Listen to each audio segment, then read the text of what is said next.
아멘. 귀한 찬양 감사합니다. 잠이 확 깨는 것 같습니다. 지난주 피곤했는지 많이 육체적으로 고단하고 피곤했는데 또 찬양을 들으니까 또 힘이 나는 것 같습니다. 예수님께서 우리에게 가르쳐 주신 기도, 이른바 주기도문 후반부에 보면 우리를 시험에 빠지지 않게 하시고 악에서 구하소서라는 대목이 있습니다. 이것을 찬찬히 묵상해 보면 그리스도인에게 시험은 피할 수 없는 현실로 보입니다. 유혹과 시험은 분명 불가항력적인 그리스도인의 삶의 현실입니다. 시험이 없고 유혹이 없었으면 좋겠지만은 그 누구도 시험으로부터, 유혹으로부터 면제될 수 없다는 거죠. 그래서 예수님은 시험을 없애달라고 그렇게 기도할 것이 아니라 시험에 빠지지 않게 해달라고 기도할 것을 우리에게 가르치신 것입니다. 예수님은 공적인 사역, 곧 공생의 사역, 그 공생의 사역의 시작을 광야에서 마귀로부터 시험 받으심으로 말미암아 시작하십니다. 먼저 예수님께서 광야에서 마귀에게 시험 받으시기 직전에 있었던 일을 한번 떠올려 보겠습니다. 예수님은 요단강에서 세례 요한에게 세례를 받으시죠. 당시의 상황을 마가는 다음과 같이 묘사하고 있습니다. 우리 화면을 통해서 마가복음 1장 9절로 11절 말씀 한 목소리로 읽겠습니다. 그때에 예수께서 갈릴리 나사렛으로부터 와서 요단강에서 요한에게 세례를 받으시고 곧 물에서 올라오실새, 계속 읽겠습니다. 곧 물에서 올라오실새 하늘이 갈라짐과 성령이 비둘기같이 자기에게 내려오심을 보시더니 하늘로부터 소리가 나기를 너는 내 사랑하는 아들이라 내가 너를 기뻐하노라 하시니라. 아멘. 예수님께서 세례 요한에게 세례를 받으실 때 상당히 놀라운 광경이 펼쳐지는데요. 하늘이 갈라지고 성령께서 비둘기같이 예수님에게 임하십니다. 그리고 그때 하늘에서 소리가 울려 퍼집니다. 이는 너는 내 사랑하는 아들이라 내가 너를 기뻐하노라. 하나님의 아들로서의 예수님의 정체성이 공개적으로 선포되고 확증되는 순간입니다. 어떻게 보면 참으로 감동적인 장면이라 할 수 있습니다. 이로써 예수님의 공적 사역, 공생애가 시작됩니다. 그런데 마가는 이러한 감동적인 장면, 세례를 받으셨던 장면, 하늘의 아들로서, 하나님의 아들로서 공식 취임하신 이 감동적인 장면에 이어서 곧장 무겁고 어두운 장면을 우리에게 보여줍니다. 계속해서 마가복음 1장 12절 말씀인데요. 화면을 통해 함께 읽겠습니다. 성령이 곧 예수를 광야로 몰아내신지라. 아멘. 성령께서 곧장, 그러니까 세례를 받으신 예수님을 곧장 광야로 몰아내셨습니다. 예수님을 곱게, 부드럽게, 친절하게 인도하신 것이 아니라 쫓아내듯 광야로 몰아내셨습니다. 그리고 우리가 잘 아는 것처럼 광야에서 예수님께서 시험을 받으셨습니다. 이렇듯 예수님의 공생애는 광야에서 마귀에게 시험을 받으심으로 시작됩니다. 그러니까 예수님의 공생의 사역의 맨 첫 자리에 무엇이 있습니까? 광야에서 마귀에게 시험을 받으신 일이 자리하고 있는 것이죠. 예수님은 대적자였던 마귀와 대결하심으로 공생의 사역을 시작하신 것입니다. 자, 여기서 중요한 사실은 예수님을 광야로 쫓아내듯 내모셨던 주체가 누구이냐 하는 점입니다. 여러분, 누가 예수님을 광야로 몰아내셨습니까? 성령님이시죠. 성령님께서 예수님을 광야로 몰아내셨습니다. 성령께서 예수님을 꽃길로 인도하실 것 같은데 전혀 그렇지 않습니다. 공생애가 시작되자마자 예수님을 광야로 내모셨습니다. 성령께서 예수님을 대적자 마귀가 있는 광야로 이끄셨습니다.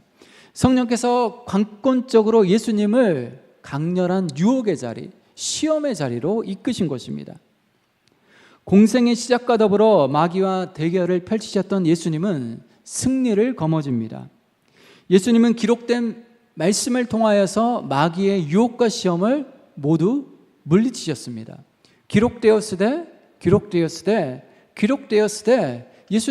예수님께서는 계속해서 기록된 말씀을 통하여서 승리하셨던 것이죠. 그런데 여러분, 여기서 우리가 놓치지 말아야 되는 중요한 사실 한 가지가 더 있습니다.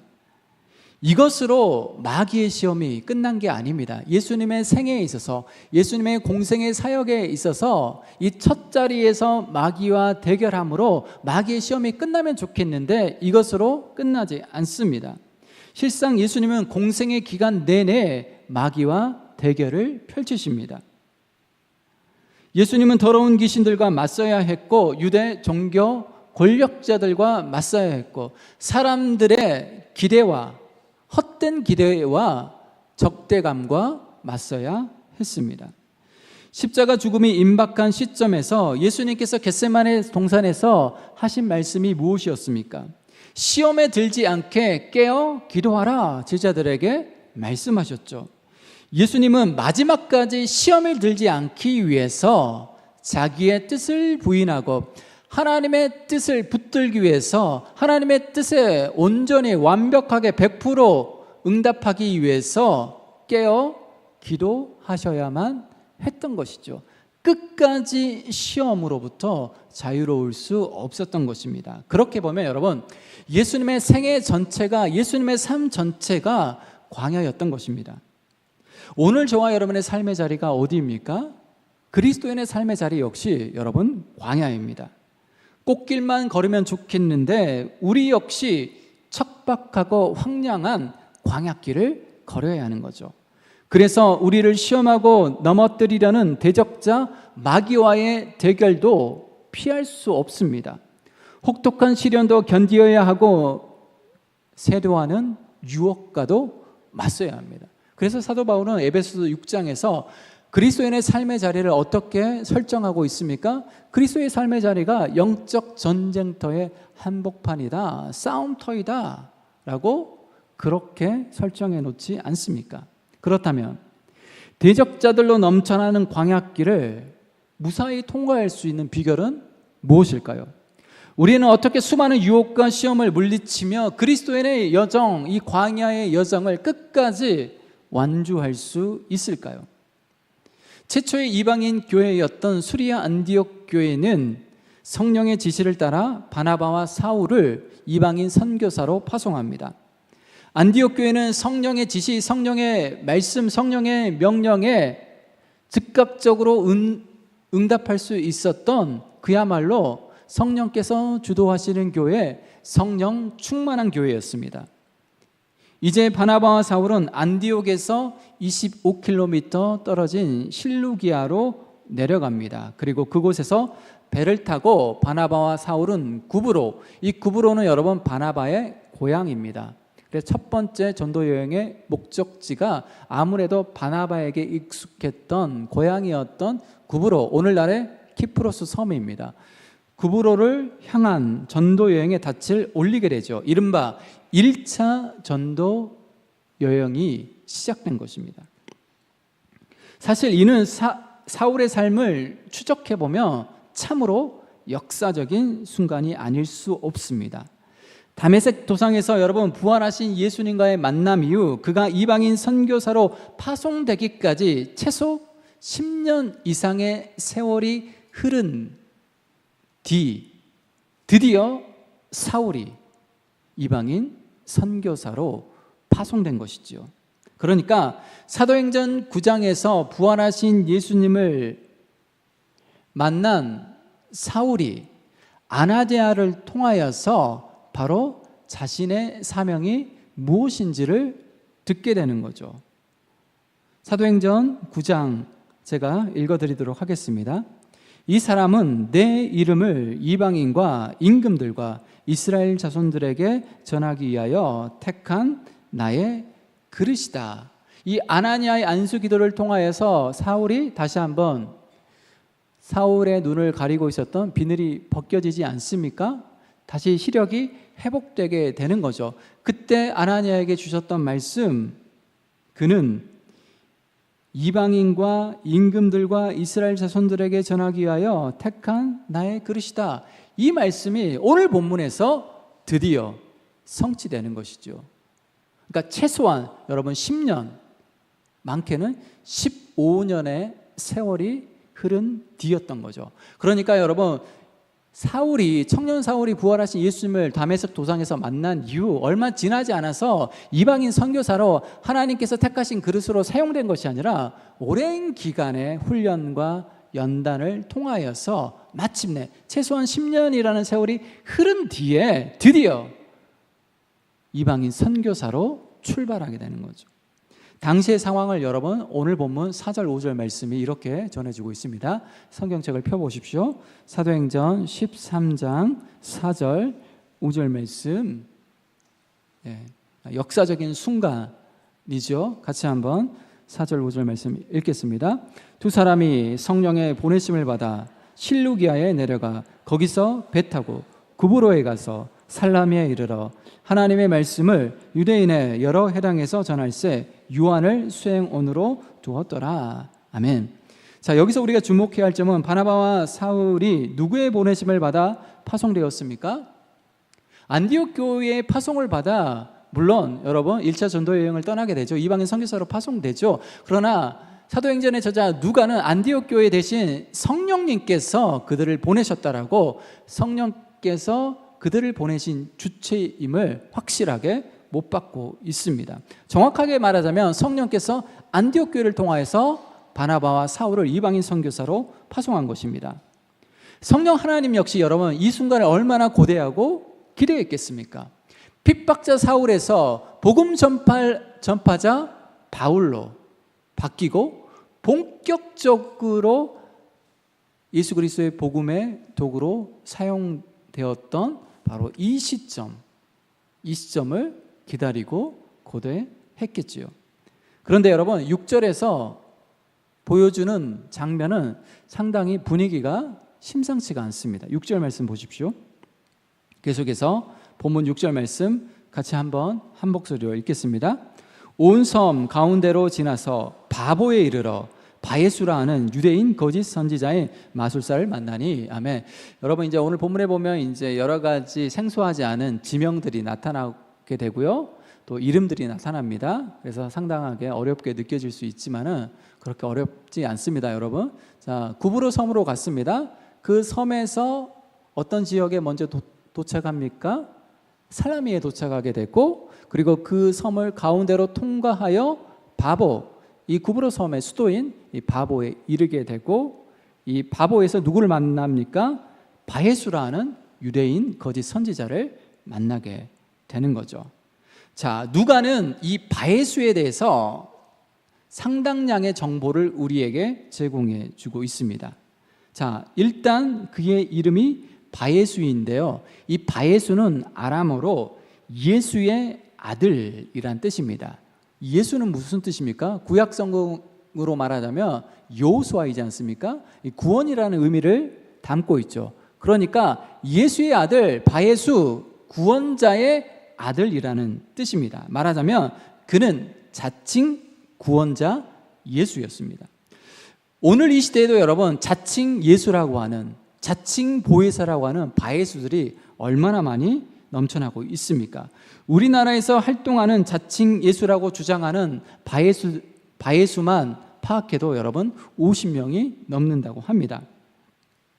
자, 이 바예수는 또한 유대인 출신 거짓 선지자요 마술사였습니다. 그래서 그의 또 다른 이름은 이 마술사라는 뜻을 지니고 있는 엘루마였습니다.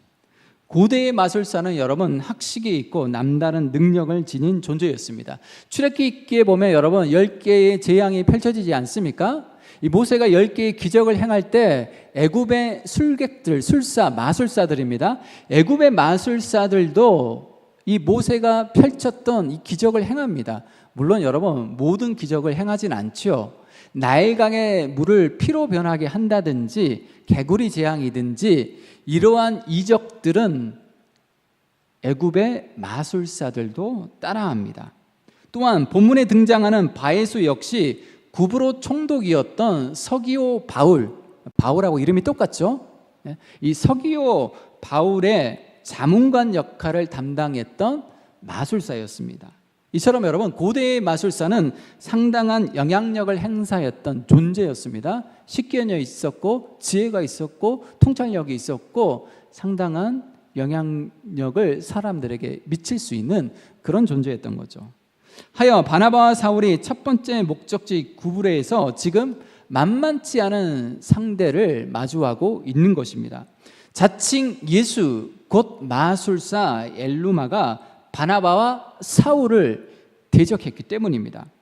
마술사 엘루마가 여러분 바나바와 사울을 어떻게 대적했습니까? 7절 8절 말씀 보십시오. 본문 7절 8절 말씀 계속해서 함께 읽겠습니다. 그가 총독 서기오 바울과 함께 있으니 서기오 바울은 지혜 있는 사람이라 바나바와 사울을 불러 하나님의 말씀을 듣고자 하더라. 이 마술사 엘루마는 이 이름을 번역하면 마술사라. 그들을 대적하여 총독으로 믿지 못하게 힘쓰니. 아멘. 자, 다행히 여러분 총독 서기오 바울은 어떤 인물이었습니까? 지혜가 있는 사람이었기 때문에 사울과 바나바의 말을 듣고 싶었던 거죠. 그런데 마술사 엘루마는 이 구브로 총독이었던 서기오 바울에게 말씀을 전파하려고 했던, 말씀을 듣고자 했던 이 서기오 바울이 말씀을 듣지 못하도록 회방하고 방해합니다. 바예수 곧 예수의 아들이 예수의 복음을 가로막고 있는 거죠. 바예수, 예수의 아들이 예수의 제자들의 행보를 가로막고 있습니다. 서기오 바울은 바나바와 사울을 통하여서 하나님의 말씀을 듣고자 힘썼지만 마술사 엘루마는 하나님의 말씀을 듣지 못하게 하기 위해서 온갖 방해 공작을 폈던 것입니다. 아무래도 총독 서기오 바울을 등에 업고 상당한 영향력을 행사할 수 있었던 일에 심각한 타격을 받을 수 있다라는 계산이 작용했기 때문일 것인 거죠. 자신의 정체가 폭로되면, 자신의 정체가 드러나면 더 이상 사람들을 쥐락펴락할 수 없다는 그런 계산이 작용했을 것입니다. 결국 사울은 마술사 엘루마와 피할 수 없는 능력 대결을 펼치게 됩니다. 사울과 대적자 엘루마의 피할 수 없는 대결이 여러분 어떻게 전개됩니까? 본문 9절로 12절은 사울의 일방적인 승리 그리고 그에 대한 결과를 이렇게 설명하고 있습니다. 본문 9절로 12절 말씀 보십시오. 같이 한번 9절로 12절 말씀 읽겠습니다.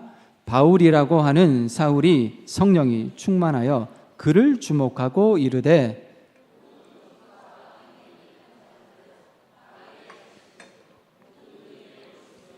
주의 바른 길을 굽게 하기를 그치지 아니하겠느냐. 보라 이제 주의 손이 내 위에 있으니 내가 맹인이 되어 얼마 동안 해를 보지 못하리라 하니 즉시 안개와 어둠이 그를 덮어 인도할 사람을 두루 구하는지라. 이에 이렇게 된 것을 보고 믿으며 아멘. 자, 바울이라고 하는 사울이 성령이 충만하여 마술사, 대적자였던 엘루마를 응시합니다.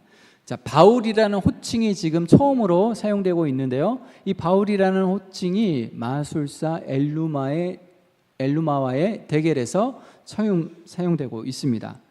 바울은 성령이 충만한 눈으로 마귀에게 사로잡혀 있었던 마술사 엘루마의 정체를 간파했고 즉각 그의 정체를 폭로함으로 말미암아 영적으로 단박에 그를 제압해 버립니다. 그는 바예수 곧 예수의 아들이 아니라 마귀의 자식이었던 거죠. 그의 어둠의 실상이 폭로된 것입니다. 그리고 그 모습을 현장에서 목격한 총독 서기오 바울은 마침내 복음을 받아들이게 되었고, 그리고 복음의 열매가 맺힌 것입니다. 바울이 바울을 전도한 것입니다. 이와 같이 여러분, 예수님께서 성령에 이끌려 공생애를 시작할 때 마귀와 대적했듯이 바나바와 사울이 성령에 이끌려 전도 여행을 시작했는데요, 이들 역시 그들의 대적자였던 마술사 엘루마와 맞서야 했습니다. 예수님께서 말씀으로 마귀를 물리치셨듯이 바울은 성령의 능력으로서 마술사 엘루마를 제압합니다. 자, 바로 이 지점에서 우리는 오늘 본문의 메시지를 듣게 됩니다. 우리를 척박하고 황량한 광야길로 인도하시는 분은 다름 아닌 성령 하나님이시라는 것이죠. 예수 믿으며 교회를 다니면 꽃길만 펼쳐지면 좋겠는데 여러분, 결코 그렇지 않습니다. 성령께서 친히 예수님을 광야로 쫓아내듯 몰아내셨듯이 성령께서 주도적으로 바나바와 사울을 대적자 엘루마가 있는 구브로로 파송했듯이 성령은 오늘날에도 우리를 척박한 광야로 이끄십니다.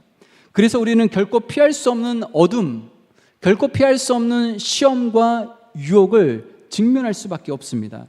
나의 욕망을 끊임없이 자극하는 유혹과 나를 반대하는, 나를 시기하는, 나를 혐오하는 대적자들의 공격을 직면할 수밖에 없습니다. 그러나 여러분, 우리는 무방비 상태로 광야로 내몰리는 것은 아닙니다. 성령께서 광야로 인도하셨기에 성령께서 우리와 함께 해주시고 우리의 연약함을 성령께서 도와주십니다. 무엇보다도 여러분, 우리의 손에는 성령의 검이 붙들려 있습니다. 여러분, 우리의 손에 들려진 성령의 검이 무엇입니까? 에베소서 6장 17절에 따르면 성령의 검은 곧 하나님의 말씀입니다. 다시 말하자면 여러분, 성령께서는 말씀을 통하여서 강력하게 역사하시는 거죠. 그래서 예수님께서 말씀으로 마귀의 시험을 물리치셨듯이 우리 역시 하나님의 말씀, 곧 성령의 검을 통하여서 마귀의 유혹을 물리칠 수 있는 거죠. 성령께서 바울을 붙드시고 바울 역시 성령의 능력으로 마술사 엘루마를 제압했듯이 우리 역시 성령의 능력으로 어둠을 제압할 수 있는 것이죠. 우리가 어떻게 마귀와의 대적에서, 마귀와의 싸움에서 승리할 수 있습니까? 하나님의 말씀을 묻고, 말씀을 읽고, 묵상하고, 말씀을 살아낼 때 여러분, 말씀이 성령이 검이 되어 어떻습니까? 마귀를 물리치게 되는 거죠. 자, 여기서 한 걸음 더 나아가 보도록 하겠습니다.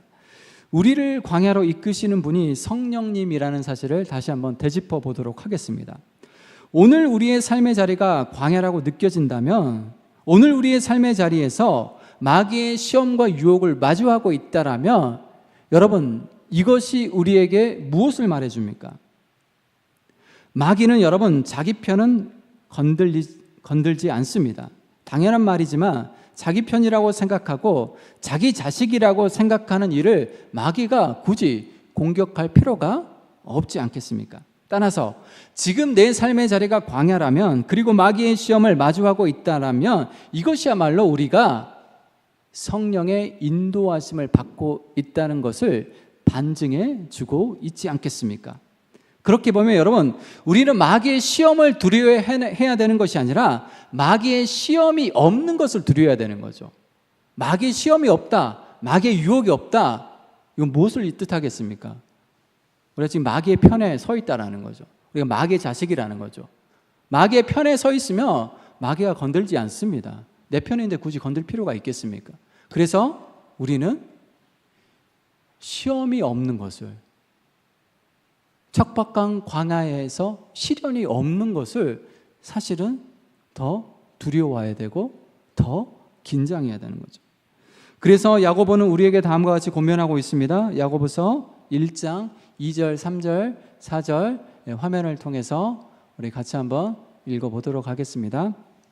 야고보서 1장 2절, 3절, 4절입니다. 함께 읽겠습니다. 내 형제들아 너희가 여러 가지 시험을 당하거든 온전히 기쁘게 여기라. 이는 너희 믿음의 시련이 인내를 만들어 내는 줄 너희가 알미라.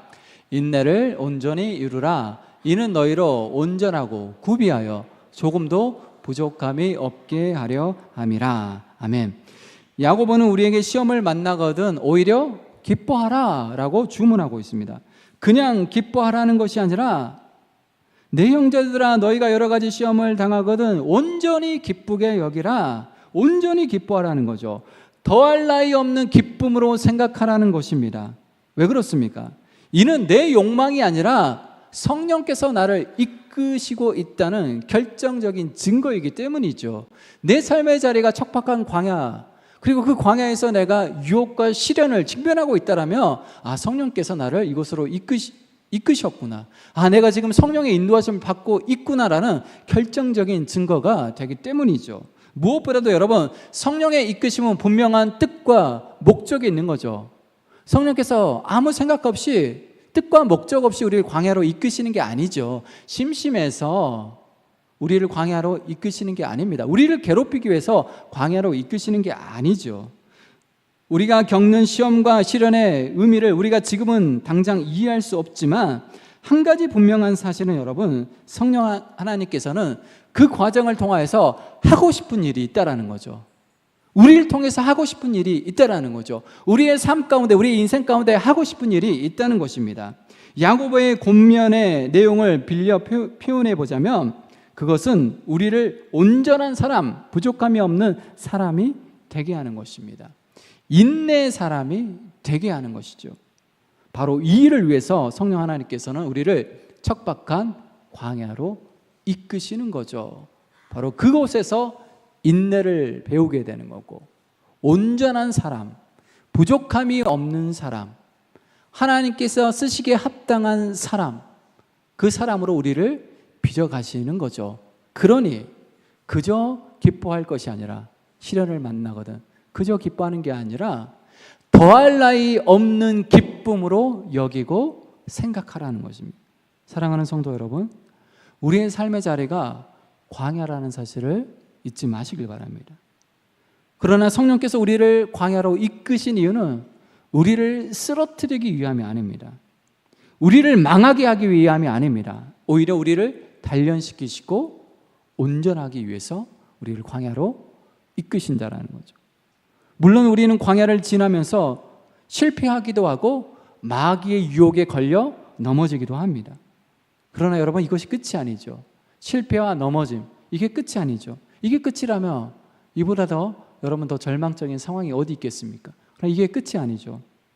시편 기자의 고백을 여러분 한번 읽어보도록 하겠습니다. 시편 37편 23절, 24절 화면을 통해서 같이 한번 읽겠습니다. 여호와께서 사람의 걸음을 정하시고 그의 길을 기뻐하시는 그는 넘어지나 아주 엎드러지지 아니하며 여호와께서 그의 손으로 붙드심이로다. 아멘. 여호와께서 사람의 걸음을 정하시고, 내가 계획하는 것 같은데, 내가 정하는 것 같은데 결국 그렇지 않습니다. 여호와께서 사람의 걸음을 정하시고 그의 길을 기뻐하신다라고 시편 기자가 고백하고 있습니다. 그는 넘어지나 아주 엎드러지지 아니함은 여호와께서 그의 손으로 붙드심이로다. 여러분, 우리는 생각보다 광야에서 자주 넘어집니다. 계속해서 넘어집니다. 계속해서 자빠집니다. 계속해서 꼬꾸라집니다. 그러나 중요한 것은 우리가 아주 엎드려지지는 않는다는 것이죠. 우리가 다시 일어서지 못할 정도로 넘어지지는 않는다는 것입니다. 왜냐하면 하나님의 권능의 손이 우리를 붙들고 있기 때문입니다. 하나님께서 우리의 길을 정하시고 하나님께서 정하신 다음에 우리 멋대로, 우리 마음대로 그저 방관하시는 것이 아니라 우리의 길을 정하시고 우리의 길을 인도하시고 우리의 삶을, 우리의 인생을 붙들어 주신다라는 거죠. 그래서 여러분, 우리가 때로는 넘어질 수 있습니다. 실수할 수 있습니다. 자빠질 수 있습니다. 그러나 즉각 일어서게 되는 거죠. 성령께서 여전히 나를 붙들고 있기 때문입니다. 성령께서 여전히 나를 포기하지 않고 있기 때문입니다. 성령께서 여전히 당신의 뜻과 계획을 따라서 우리의 삶을 진두지휘하고 있기 때문입니다. 우리를 광야로 인도하시는 그 성령님의 붙드심과 인도하심으로 말미암아 비록 우리의 삶이 척박한 광야라 할지라도 그 광야의 여정을 통하여서 더욱 온전해지고 더욱 모자람이 없는 그런 인생으로 빚어지시기를 주의 이름으로 축원합니다. 기도하겠습니다. 주님, 광야 속에서 기뻐할 수 있는 비결을 배우게 하여 주옵소서. 주님, 우리가 때로는 넘어지나 때로는 자빠지지만 아주 엎드려지지 아니함은 주님의 권능의 손이 나를 여전히 붙들고 있기 때문입니다. 그 권능의 손길을 따라서 광야의 여정을 포기하지 않게 도와주시고 더욱 온전한 사람으로, 더욱 주님을 닮은 사람으로 우리의 영혼이, 우리의 삶이 빚어질 수 있도록 축복하여 주옵소서. 주님께 감사드리오며 거룩하신 예수님의 이름으로 기도드리옵나이다.